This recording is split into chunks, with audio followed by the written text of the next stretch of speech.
Welcome to the ReFaB Conversations podcast. This podcast is focused on creating space for important conversations about the development of foster care in Bulgaria. My name is Sarah Todorov, and I'm a postdoctoral research fellow at the University of Birmingham in the UK, where my research for the last few years has focused on the development of foster care in the context of deinstitutionalisation in Bulgaria. In this podcast series, I am joined by colleagues who have between them a wide and rich range of experience of foster care and the deinstitutionalisation process, spanning the last 20 or more years. These guests include Galina Bissett, founder and CEO of the NGO Equilibrium, Bisa Spirov, Senior Technical Advisor at Lumos, and Evgenia Toneva, researcher and child protection specialist at the Know-How Centre for Alternative Care for Children. In this first episode of the podcast, we contextualise the development of foster care in Bulgaria and discuss the challenges which have occurred with trying to reform an institutional care system. We also share experiences about the support needs of foster parents and the important role of foster families in the lives of children with disabilities who are in state care. So, let's jump right in. Why is foster care an important topic to be discussing in Bulgaria today? Well, I think it's important not only today. This topic was important 25, maybe 30 years ago, when we started to talk for reform of the system, of the childcare system in Bulgaria, the first project for deinstitutionalization of the system, because we all know that this is one very important alternative for children, because children need families to develop very well, not institutions. And unfortunately, for some different reasons, the biological parents sometimes are not able to provide this safety and secure family environment. And in this moment, foster care is a really very important alternative for children to continue to be raised and to be grow up in a family environment, which is, we all know that this is the best possible environment for development of every child. So we have a long history of talking for foster care in Bulgaria, and a lot of projects developed in this field, but somehow still it is important to talk, because in my opinion, foster care is not very well developed, especially when we talk for children with disabilities, and especially when we talk for children with more severe disabilities, multiple disabilities, and complex needs. I'd like to add to what Bisa has said. Bulgaria underwent a serious reform of child protection and child care. And the large-scale institutions have been closed down, with the exception of 4. However, we still have a number of children living in residential care instead of family care. We have about 200 children in the last 4 baby institutions. We have 3,000 children and young people with disabilities and without disabilities in small group homes. And here I would like to quote the statement of a doctor who is a director of a residential service for severely disabled children in need of permanent medical care, the most difficult group to place in foster care and to provide foster care for. And she says, no child deserves to live without a family. Okay, so to what has already been said, I would like to add that quite a few researchers have already noted that one of the characteristic features of the Bulgarian DI reform is the over-reliance of residential care solutions as alternatives to the specialized institutions for child care. So because of this over-reliance of the development of these solutions, we have ended up with a lot of small group homes that provide family-like care setting. However, this care setting, although it's much better than the living conditions in the specialized institution for child care, it's not that good as the setting in a real family. So the role that foster care could have served in answering the needs of these children has been somehow underestimated over the time. So we have ended up not only with these residential care facilities, but also with a foster care provision that generally has really narrow scope. What I mean is that foster care, the profile of the foster carers is really narrow, and it didn't extend to children with special needs or other types of children that deserve additional attention and care. May I also add to the discussion? When I'm looking back over the years of developing foster care, there is a trend that is probably also contributing to the difficulties we have in recruiting foster parents for children with disability. In the old days, foster care was developed under pilot projects of international NGOs. They piloted different models. There was a model using the PRIDE system, the US PRIDE system. There was a model of district development of foster care. Some development was influenced by the Swedish practice of private agencies who recruit and support foster parents. But gradually this diversity, this mixed economy and different models of foster care were all merged into one central way of running the foster care system in Bulgaria, because it was all amalgamated and funded with European funds, supported with European funds, and it was one model fits all. It was regimented. It was developed exclusively through the local authorities and these foster care teams that are placed with the local authorities and managed by the local authorities. The NGOs that used to do foster care were squeezed out. The service providers who used to do foster care as part of their portfolio also were kind of squeezed out, and they were allowed under the new system to provide only trainings and supervisions, but the actual recruitment, management, approval, assessment, and so on lies with the foster care teams and with the state. Thank you all for your responses to that. So what I'm understanding from you is, while we're talking about foster care and the development of foster care today, foster care is itself not a new phenomenon in Bulgaria. It's something that has got a long history. I think I've read somewhere that the history goes back even to as far as the 1930s. There was some small development of foster care in Bulgaria, and elsewhere in the literature about foster care, it also talks about how historically Bulgarian customs and culture has actually lent itself to foster care because of the way in which people in the olden times wanted to look after people within the community.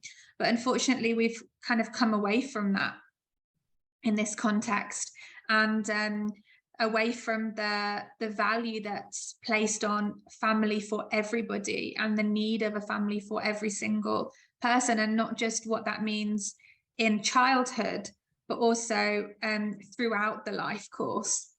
And that's something that I think we'll touch on in a little while. Why family is important, not just for children when they are children, but as they become adults as well. So what we see in the Bulgarian case is, as Evgeny has pointed out, an over-reliance on residential care. We see a lack of awareness of the inappropriateness of family type care, and the need to develop awareness of how family-based care, so children actually living in families, is really important. And as Bissa mentioned, the fact that children with disabilities, and particularly children with complex disabilities, have been kind of overlooked in the development of foster care. And of course, this is quite tricky. It's not simple. I mean, if it was simple, maybe it would have been, finalized many years ago. It's quite a difficult process, and we're not going to underplay that today. But what would be really good is to talk about some ways to overcome these difficulties in the development of foster care for this group of children. And I really like, Galina, how you touched on this idea that no child deserves to live without a family. And I wonder if you can just speak to that any more through your experience, Galina, of placing children in families. What have you seen over the years has been the benefit of this? When we were engaged with closing baby institutions back in 2012, 2013, we inevitably had a group of children who were with disabilities, with cerebral palsy, with unidentified developmental delays, for whom we had no other placements, and it was not possible to reintegrate them, reunite them with their families. So we looked at foster parents, established foster parents who have had some experience with fostering typical children. And we talked to them and we explained the difficulties, and we asked them to be partners and to consider welcoming these children into their families because of their experience, because of their commitment to children. So they met with the children with disabilities, and each one of them took the child that was offered to them without any hesitation.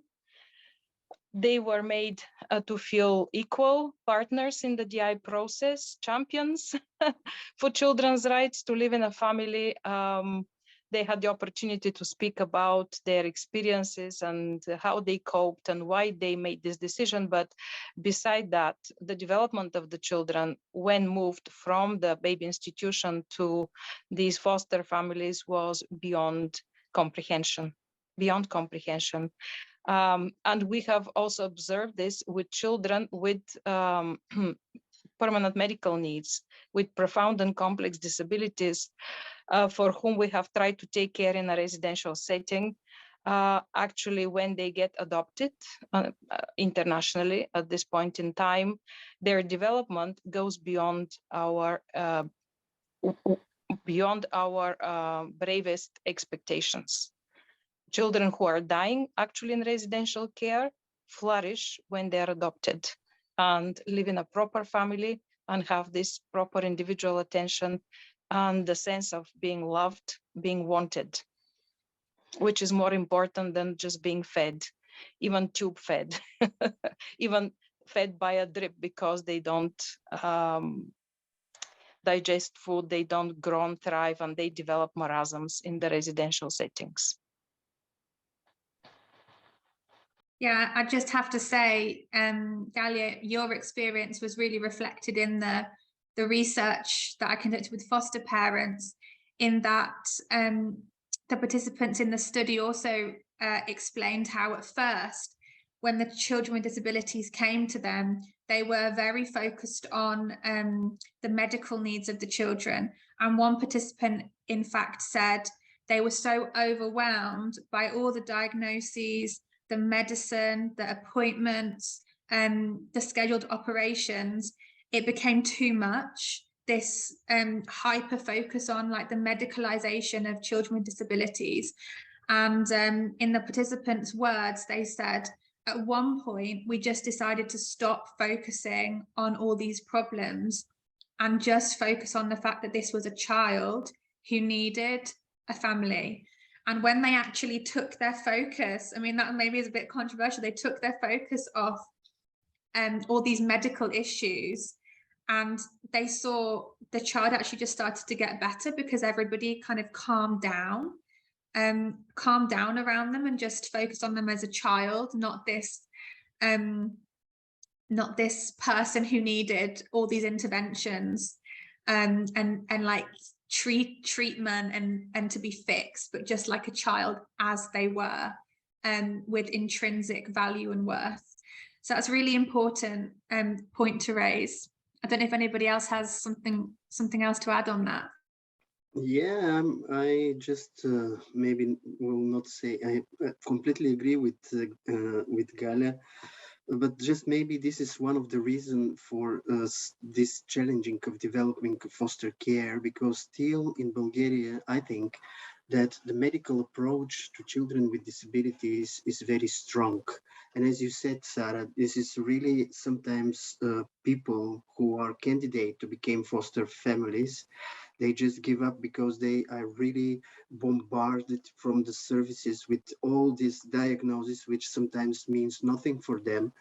And somehow that this child is very fragile. You don't have to touch, or if you touch, you have to be very careful that the child is very disabled. And of course, when we are talking for children with more complex needs, multiple disabilities, sometimes health needs, it is important to be aware of this. But actually, when we are talking for child development, even for children with severe disabilities, we are talking for human and social approach, that to see the child, not disability, the focus to be on the child, not on disability. And when you take care for child, to take care for the child, not for disability. And this is really very important, that children in family, absolutely, I just want to emphasize once again what Gala said, that children with very severe disabilities who are really in very bad conditions, if they are placed in a good family, they have incredible progress, and the expectation that they will die soon, or they will be very not develop well, just it's the other way around. Because really this is important to pay attention to the child, and to take care from social, to engage with him and to communicate as much as possible. So not just to feed the child with the bottle, put the bottle and the child just to feeding, but to communicate, to talk with him, to sing a song, read stories. And some children with severe disability, they just don't have access to this very fundamental and human needs. Some other person to communicate, to be with you just because to be with you, not to do something with you, to work, to rehabilitate, to treat. And I think this is really important field of foster care, the support which foster families receive, because it is not easy to take care for a child with disability, especially if it's a more complex case, and these families need support. We also with Lumos, I have really very strong practical experience, because one of the children, maybe the most the child with most severe disability in one institution in Bulgaria. This institution is closed now already 7 years, I think. The child was placed in foster family, foster mother to be more concrete. And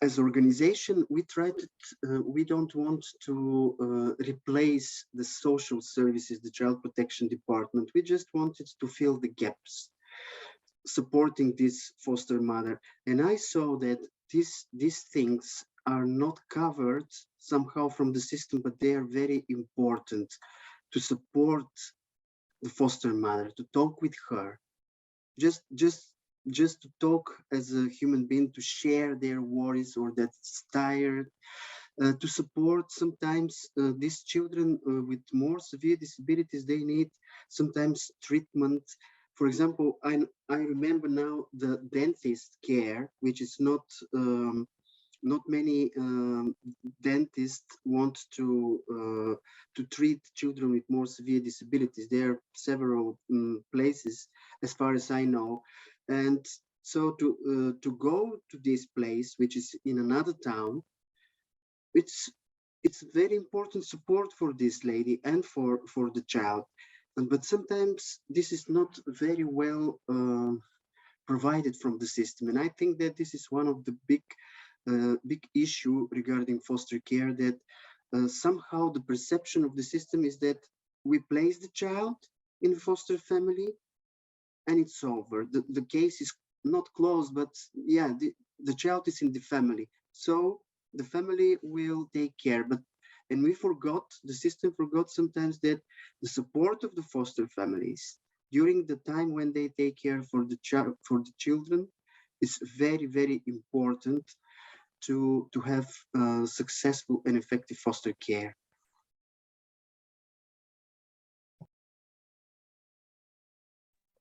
I would like to add something to this.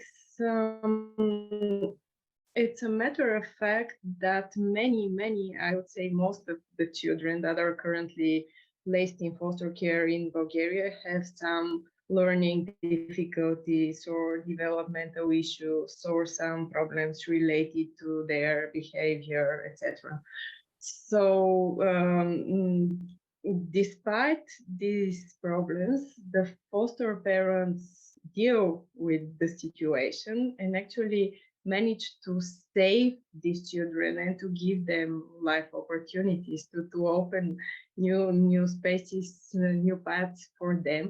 But for some reasons, these facts are not well known.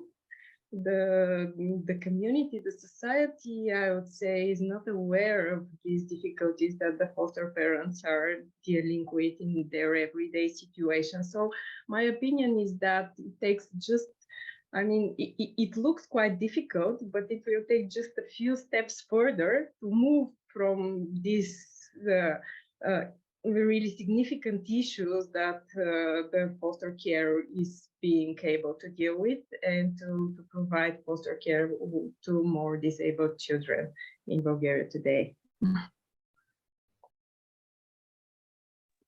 So we've highlighted here some important issues and challenges related to the development of foster care, both in terms of the perception of the child, the way that children with disabilities are seen, and often seen as more seen as their disability than as a child, first and foremost. And then secondly, we've talked about the need for ongoing support, not just placement in a foster family, okay, done, but the need for this ongoing help, training, or awareness of the challenges that foster parents face.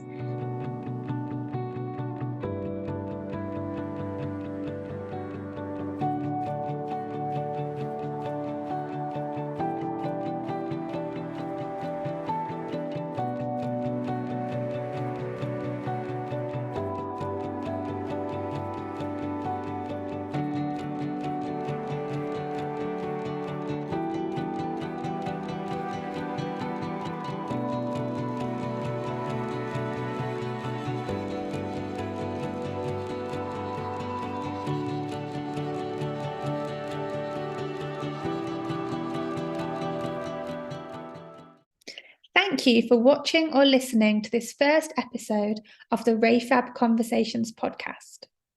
Stay tuned for the next episode, where we look in more detail at good examples of support practices for foster parents and biological parents of children with disabilities in Bulgaria.